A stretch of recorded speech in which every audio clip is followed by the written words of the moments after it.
Ever wondered how science, something so universal, could create such a deep divide?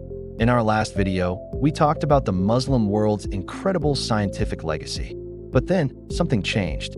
The West began to see the world differently, and this shift had a huge impact, especially on how Muslims viewed knowledge itself.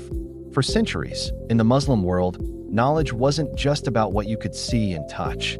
It was a beautiful blend of revelation from God and what we could observe in the world around us. Think of it like two wings of a bird working together. You had the Quran and the Sunnah, and you had experimentation and observation. Both were seen as valid paths to understanding the truth. The universe was a book of signs, pointing back to the Creator. But then, a new idea emerged from the West: scientific materialism. This philosophy claimed that the only real knowledge is what you can measure, test, and prove in a lab. Anything beyond the physical world, like revelation, was dismissed as personal belief, not objective fact. Science became the new, and only, standard for truth. This created a major identity crisis in the Muslim world. Suddenly, our tradition of integrating the unseen with the seen was challenged. We were told our way of knowing was outdated. Many Muslims started to feel a pressure to choose. Do we stick with revelation, or do we embrace this new, purely materialistic science?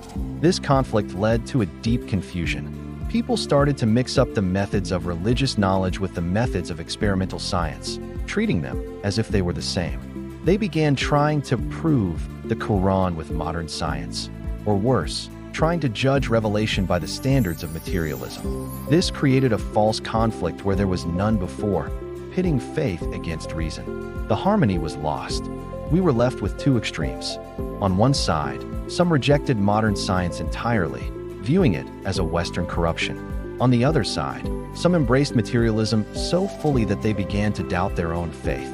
Both paths led away from the balanced, holistic approach that had once made the Muslim civilization a beacon of knowledge. But how did this new definition of science actually take root in the Muslim world?